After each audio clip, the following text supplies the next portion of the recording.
मेरा नाम है मोहित और आपका स्वागत है हमारे YouTube चैनल हिस्ट्री चैंपियन में। तो जैसा कि आप जानते हो, आपका जो पेपर होने वाला है आधुनिक कथा साहित्य, उससे संबंधित जितने भी महत्वपूर्ण प्रसंग व्याख्या होने वाली है वो मैं आपको करवाने वाला हूँ। काफी ज्यादा महत्वपूर्ण वीडियो होगा, अच्छे से पूरा देखकर जाना। चैनल को जरूर से सब्सक्राइब कर देना और अपने दोस्तों को जरूर से शेयर कर देना।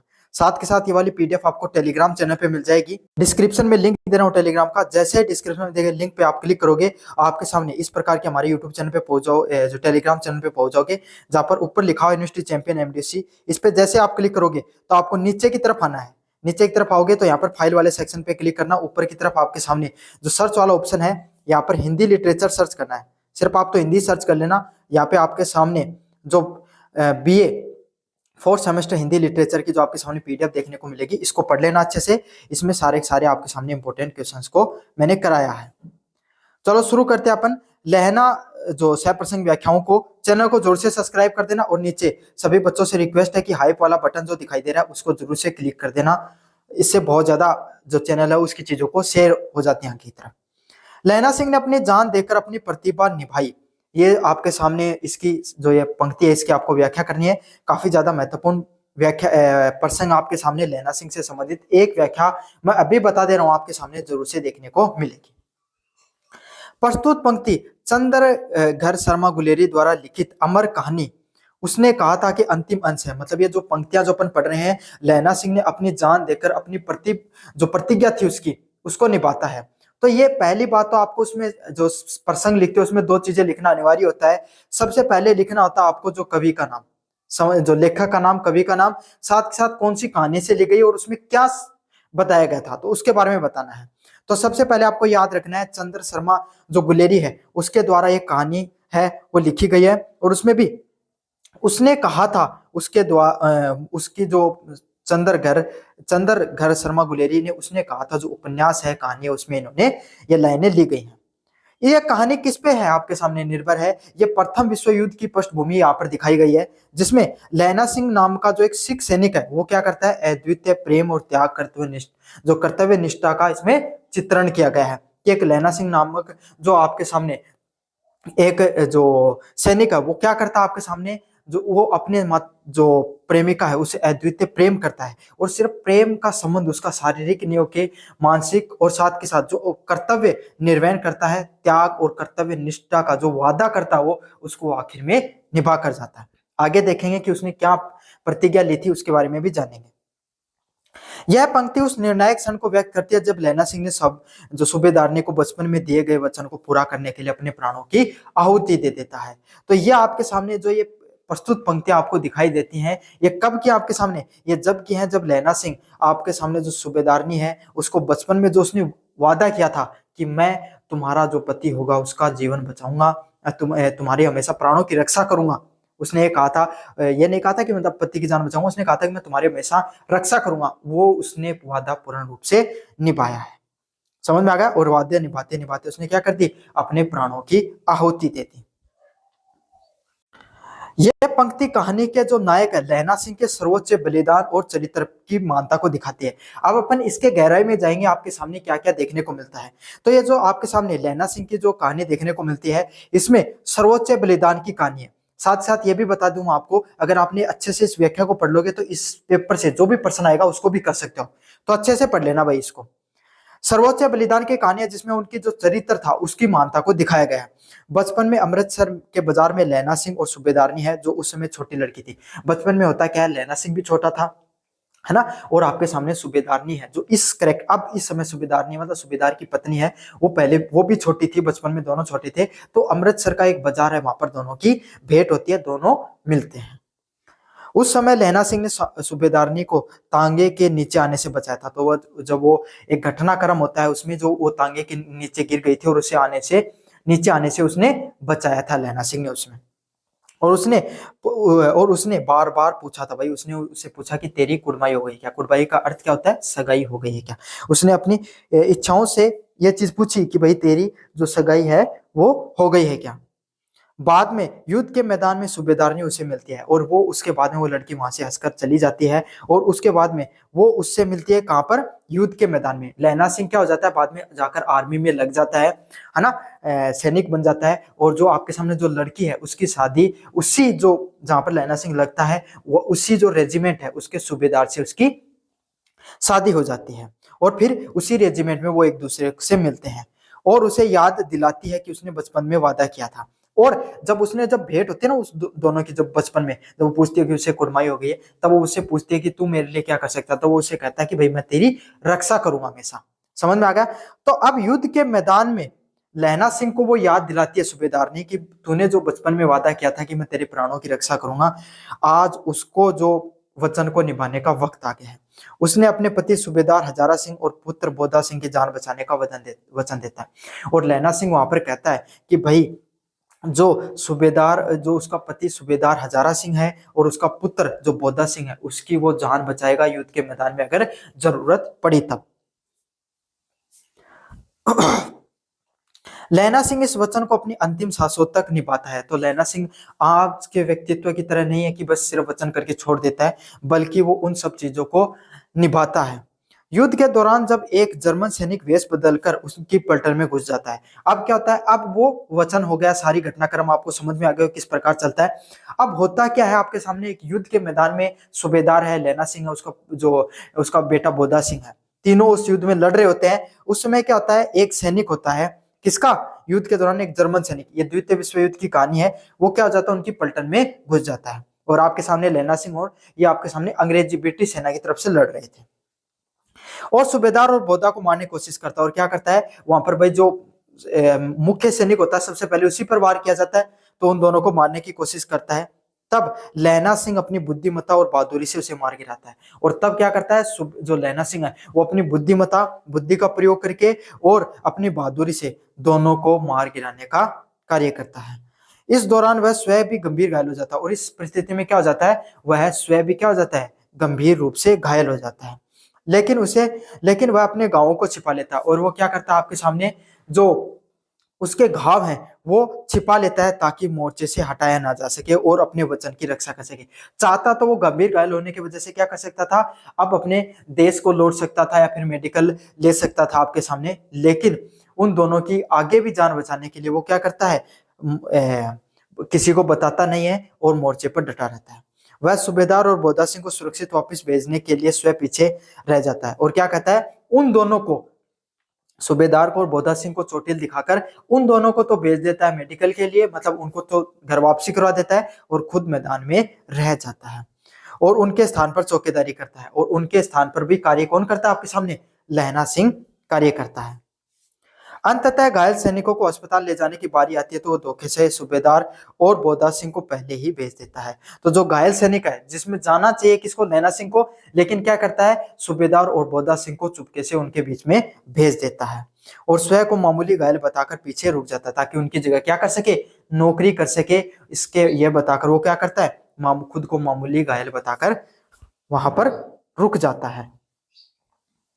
वह जानता है कि उसके घाव प्राण घातक है। उसको यह भी पता रहता है कि उसके द्वारा उसके जो प्राण है, ये जो घाव, उसके जो चोटिल वो हुआ है, उससे उसकी मृत्यु को भी प्राप्त हो सकता है, उसकी जान भी जा सकती है। लेकिन इन सब चीजों को वो परवाह किए बिना सूबेदारनी का जो उसने क्या दिया था, वचन दिया था, उसको निभाता है और जान की परवाह न किए अंत में उन दोनों की रक्षा में लगा रहता है और अपने गांव के कारण वो दम तोड़ देता है। तो वो उन दोनों की रक्षा में लगा रहता है हर समय और उनके क्या कर देता है, आखिर में आपके सामने उनके गांव की उसका जो घाव था वो बहुत ज्यादा गंभीर रूप धारण कर लेता है और अंत में उसका प्राण त्याग देता है। इस प्रकार लैना सिंह ने न केवल शारीरिक रूप से उसकी रक्षा की बल्कि अपने सर्वस्व न्यौछावर करके जान देकर उसे वचन को निभाया जो उसने एक स्त्री को जिसमें वह प्रेम करता था और उसके पति और पुत्र को रक्षा में दिया गया था। तो इसमें क्या बताया गया है कि आपके सामने लैना सिंह ने ना सिर्फ अपनी जान गवाकर आपके सामने क्या किया है, अपने वचन को निभाने का काम किया है, बल्कि वो उस प्रेम और कर्तव्य को भी दिखाने का प्रयास करता है कि कितना वो कर्तव्यनिष्ठ व्यक्ति था जिसने अपने प्राणों की रक्षा का ध्यान में अपने प्राणों को त्याग कर जो वचन था उसको निभाया था। उसके पति और पुत्र की रक्षा को दिया गया वचन निभाता है।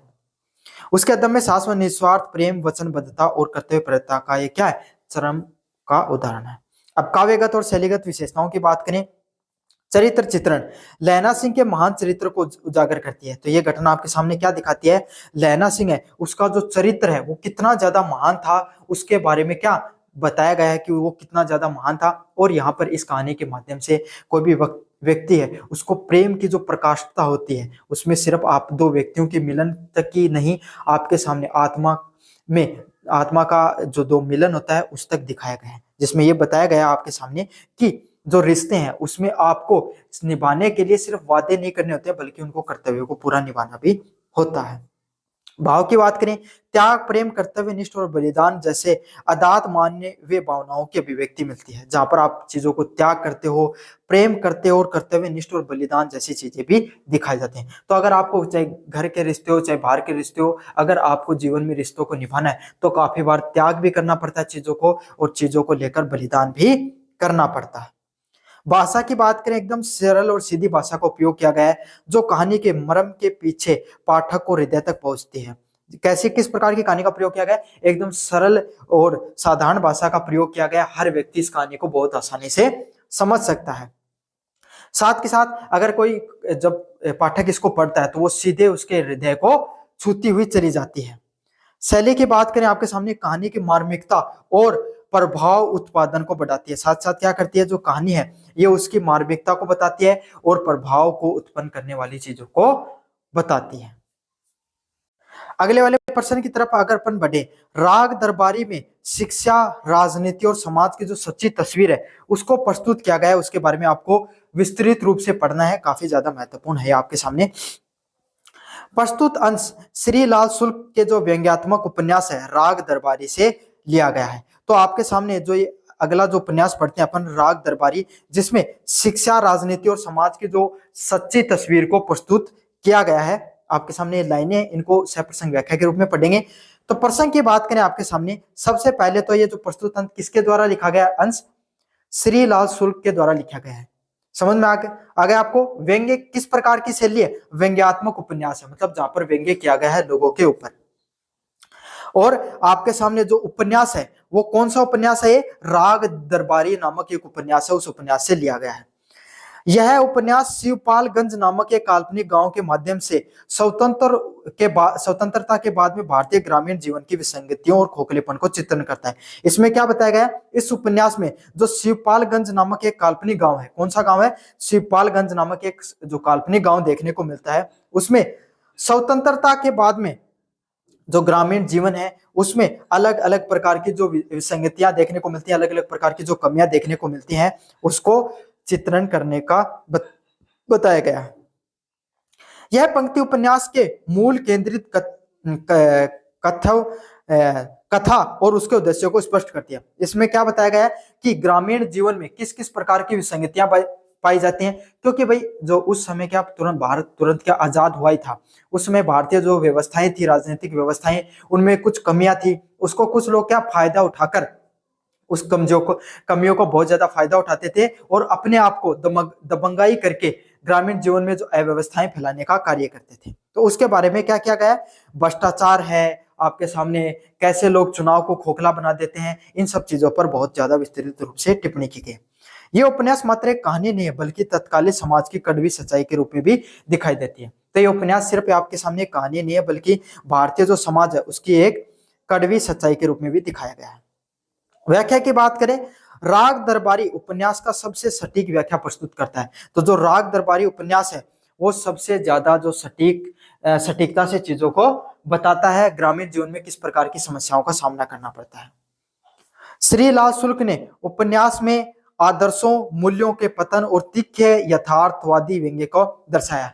तो श्री लाल जो है उनके द्वारा जो राग दरबारी उपन्यास है उसमें किस प्रकार के जो आदर्श हैं, मूल्यों हैं, समाज में किस प्रकार से जो हमारे संस्कार हुआ करते थे, जो हमारी नैतिकता हुआ करती थी, वो कैसे समय के साथ गिरती जा रही है, उसका वास्तविक यथार्थवादी क्या चित्रण किया गया है।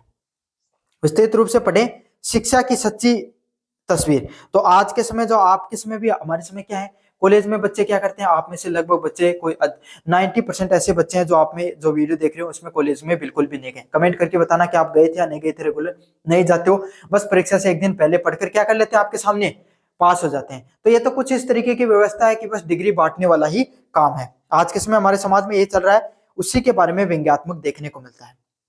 क्या है, उपन्यास में शिवपालगंज में इंटर कॉलेज शिक्षा प्रणाली के खोखलेपन का प्रतीक है। तो वहां पर भी शिवपालगंज एक वहां का गांव है, इस जो राग दरबारी उपन्यास है उसमें उस वहां की जो इंटर कॉलेज है वो भी क्या है, वहां की जो शिक्षा प्रणाली है उसके जो खोखलापन चल रहा है आज के समाज हमारे समाज में, शिक्षा का बस सिर्फ दिखावा मात्र रह गया, उसके बारे में बताया गया है। जहां पढ़ाई लिखाई का कोई महत्व नहीं है, शिक्षक अनुपस्थित रहते हैं और नकल खुलेआम होती है। तो क्या इस प्रकार की जो कॉलेजों में व्यवस्था आज के समय भी देखने को मिलती है? आप कहोगे सर इस समय भी बिल्कुल रहती है इस प्रकार की, कि बच्चे कॉलेजों में सिर्फ पढ़ाई लिखाई के लिए नहीं जाते हैं, बल्कि वहां पर अधिकतर टीचर नहीं आते हैं, बच्चे जाते हैं तो और काफी बार बच्चों का पढ़ने का मन नहीं होता है। और नकल की बात करें तो नकल एकदम खुलेआम चलती रहती है, और प्रधानाचार्य भी भ्रष्ट राजनीति का हिस्सा है। और इन सब सिर्फ जो वहां के व्यवस्था पालक हैं, टीचर हैं, है ना, जो प्रधानाचार्य हैं, आपके सामने जो प्रिंसिपल होते हैं, सब के सब इस व्यवस्थाओं को भ्रष्टाचार में लिप्त करने में लगे हुए हैं, सिर्फ आपके सामने लीपापोती में लगे हुए हैं। उद्देश्यहीनता, शिक्षा का उद्देश्य ज्ञान उत्सर्जन नहीं करके बल्कि डिग्री को प्राप्त करना रह गया है। अब शिक्षा का क्या महत्व रह गया है? बस शिक्षा वास्तविकता में होती क्या थी, ताकि ज्यादा जो ज्ञान है वो ज्यादा से ज्यादा लोगों तक पहुंच सके। लेकिन शिक्षा का उद्देश्य सिर्फ लोगों तक ज्ञान पहुंचाना ही नहीं, बल्कि सिर्फ क्या बन गया, लोगों तक डिग्री बांटना ही उद्देश्य रह गया है। शिक्षा का उद्देश्य सिर्फ लोगों को डिग्री देकर डिग्री देना ही रह गया है, या राजनीति में सक्रिय होना बन गया। तो इस शिवपालगंज में क्या है, आपके सामने व्यवस्था है, यहाँ पर ना तो टीचर आते थे ना कॉलेज आते थे। यहाँ का एक वेद जी नामक एक क्या हुआ करता, प्रधान हुआ करता था, जिसकी एक कॉलेज है जो क्या करता, फ्री में डिग्री बांटता था, जो पैसे दे दो डिग्री ले जाओ, और बदले में वो क्या करता था, जहां पर जो छात्र हुआ करते थे उनको अपनी राजनीतिक फायदे लेने के लिए उपयोग में लेता था। छात्र गुंडागर्दी या चुनाव में व्यस्त रहते थे, और वहां के जो छात्र हैं वो आपके सामने लगभग गुंडागर्दियां, आपके सामने जो छात्र संघ से संबंधित जो चीजें होती है, राजनीति से संबंधित, उन सब चीजों में व्यस्त रहते थे। तो क्या आज के समय भी ये चीजें देखने को मिलती है? हाँ बिल्कुल, आज के समय भी ये सब चीजें देखने को मिलती है। यह भारतीय शिक्षा व्यवस्था की उस दयनीय स्थिति को दर्शाता है जहां शिक्षा केवल एक औपचारिक और राजनीतिक सीढ़ी बन गई है। तो भारतीय शिक्षा व्यवस्था कि आज के समय भी हमारी सामाजिक व्यवस्था में यही देखने को मिलती है। बच्चे सिर्फ, अगर अब तो चुनाव नहीं हो रहे, लेकिन जब से चुनाव होने लग जाएंगे तब देखना बच्चों को सिर्फ राजनीति से मतलब रहता है। बच्चे आते हैं क्या तो लड़ाई दंगों में व्यस्त हो जाते हैं, या फिर किसमें, राजनीति के हिस्से में व्यस्त हो जाते हैं। ये तो थी शिक्षा की सच्ची तस्वीर इस कहानी में। राजनीति की सच्ची तस्वीर क्या बताती है? भ्रष्टाचार और अपराधीकरण। उपन्यास में गांव की राजनीति पूरी तरीके से दूषित और भ्रष्ट हो चुकी है। अगर अपन गहराई से समझें इस सब चीजों को, तो उस गांव की जो राजनीति है वो पूर्ण रूप से क्या हो चुकी है, दूषित हो चुकी है और नष्ट हो चुकी है। वैद्य जी का परिवार ही गांव की राजनीति का केंद्र है, और अगर अपन ढंग से समझेंगे तो उस गांव में सिर्फ एक ही व्यक्ति है जो पूरे गांव की राजनीति को नियंत्रित करके रखता है, वो वैद्य जी का परिवार है, जो पूर्ण रूप से गांव की राजनीति को नियंत्रित करता है, जो अपनी दबंगाई, चालाकी और धोखे के सहारे से सरकारी समिति और कॉलेज पर नियंत्रण रखता है। क्या करता है, एक व्यक्ति है राजनीति में, उसी का कंट्रोल है, तो सारा भ्रष्टाचार वही करता है। सरकारी कॉलेज को उसने ले रखा है, कब्जा रखा है, जो इंटर कॉलेज है उसको, वो सरकारी समिति का अध्यक्ष बन के बैठा है। सब चीजों पर क्या उसने अपना कब्जा कर रखा और वहां पर भ्रष्टाचार को व्याप्त रूप से फैला रखा है। लोकतंत्र का मखौल, ये चुनाव दिखावा मात्र रह गए। उस जो गांव है शिवपालगंज, वहां पर आपके सामने चुनावों की बात करें तो चुनाव वहां पर क्या है, सिर्फ दिखावा मात्र का ही काम कर रहे हैं, जहां मतदान से पहले परिणाम तय हो जाते हैं। पता है वेद जी को जीतना है, तो आप सबको पता है कि जब चुनाव होता है उससे पहले ही क्या हो जाता है, जो विजेता है वो घोषित हो जाता है। यहाँ या बाहुबल या धनबल का प्रयोग करके किसी एक व्यक्ति को विजेता बना दिया जाता है। वेद जी को ईमानदारी के सिद्धांतों का कोई स्थान नहीं है। ना तो चुनाव प्रक्रिया सही से हो रही है, ना आपके सामने सरकारी जो कर्मचारी वो अच्छे से काम करते हैं, ना पुलिस प्रशासन अच्छे से कार्य करता है। भारतीय लोकतंत्र के ग्रामीण स्तर में अपराधीकरण व भ्रष्टाचार की सच्ची तस्वीर को प्रस्तुत किया गया है। तो इस कहानी को जब आप विस्तार से पढ़ते हो तो आपको पता चलता है कि किस प्रकार से भारतीय समाज में जो लोकतंत्र है और चुनाव है उसको अब तो बहुत सही होने लगे अपने यहाँ पर चुनाव, लेकिन जिस समय आजाद हुआ था तब ये समस्याएं आमतौर पर देखने को मिलती थी। अगले वाला पॉइंट है समाज की सच्ची तस्वीर। नैतिक पतन। उपन्यास में भारतीय ग्रामीण समाज के नैतिक पतन को बड़ी सूक्ष्मता से दर्शाया गया है। मतलब जो ये उपन्यास है इसमें जो भारतीय समाज है उसमें जो नैतिक पतन है उसको बहुत ही सूक्ष्मता से और गहराई से दर्शाया गया है। ईमानदारी, सच्चाई व परोपकार जैसे मूल्यों का अभाव है और इन सब व्यवस्थाओं में जो सच्चाई है, परोपकार है और जो मूल्य है उसका अभाव देखने को मिलता है। क्यों? क्योंकि भाई कोई भी व्यक्ति है इस गांव में सब भ्रष्टाचार करने पे लगे हैं, सब वैद्य जी के आसपास घूमते हैं ताकि उनको भी थोड़ा सा फायदा मिल जाए। सभी लोग अपने स्वार्थ प्राप्ति में किसी को जो मौका मिलता है वो स्वार्थ को पूर्ण करने पर लगा रहता है। हर व्यक्ति अपने स्वार्थ में लिप्त है और हर व्यक्ति को अगर आप गहराई से समझो तो हर व्यक्ति किसी ना किसी अपने स्वार्थ को पूर्ण करने में लगा रहता है और दूसरे को शोषण करने को तत्पर रहता है और दूसरे को क्या समझते हैं, दूसरे का किसी न किसी प्रकार से शोषण कर लिया जाए उसमें व्यक्त रहते हैं। लाचारी और विडंबना। गरीब किसान, छोटे व्यापारी और आम नागरिक वेद जी जैसे सत्ताधारी लोगों के सामने लाचार हैं। अगर कोई व्यक्ति उनके खिलाफ अगर बात भी उठाने का प्रयास करता है तो वो भी क्या आपके सामने जो उस गांव के जो गरीब किसान हैं, छोटे व्यापारी हैं और आम नागरिक हैं वो वेद जी जैसे व्यक्ति हैं उनसे वैसे ही पहले से ही परेशान है। न्याय व्यवस्था भी भ्रष्ट है और वहां की न्याय व्यवस्थाओं की बात करें वो भी पूर्ण रूप से आपको कैसी दिखाई देती है, भ्रष्ट न्याय व्यवस्था दिखाई देती है जहां पर मुकदमे और सच्चाई की नहीं बल्कि पैसे की जीत होती है। और वहां पर जीत किस प्रकार से होती है, पैसा है तो आपकी जीत है, पैसा नहीं है तो आपको बिल्कुल भी कोई कदर नहीं है, कोई आपका महत्व नहीं है।